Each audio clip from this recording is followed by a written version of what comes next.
High বন্ধুরা, আমি সন্তোষী। দেখো তোমাদের আজকে গন্ধরাজ চিকেন বানিয়ে দেখাবো। প্লিজ স্কিপ করে যেও না, দেখো তোমরাও বাড়িতে বানাবে, ভালো লাগবে। তো এই দেখো সব মশলাপাতি আমি রেডি করে নিয়েছি। তো এই দেখো মিক্সিতে গ্রাইন্ড করে নিয়েছি মশলা। তো এবার কড়াইতে তেল দেবো, দিয়ে মধ্যে তেজপাতা এলাচ ফোড়ন দেবো, পেঁয়াজটাও ভেজে নেবো হালকা, আলুটাও ওর মধ্যে একবারে ভেজে নেবো, মশলা দিয়ে মাংসটা একবারে দিয়ে কষিয়ে নেবো, তারপরে ওর মধ্যে টক দইটা অ্যাড করবো। তা আমি আগের থেকেই মাংসটা ম্যারিনেট করে রেখে দিয়েছিলাম লবণ করে বেশি করে দিয়ে।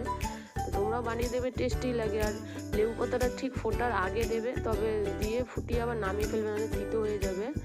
তো দেখো, দেখতেই পাচ্ছ, দেখো কি দারুণ লাগছে। Wow, just wow. দেখো ফুটে উঠেছে। তো বাটিতে দিলাম তুলে, আমায় যেও না কেউ ভুলে। প্লিজ লাইক কমেন্ট শেয়ার করতে ভুলো না। বাই।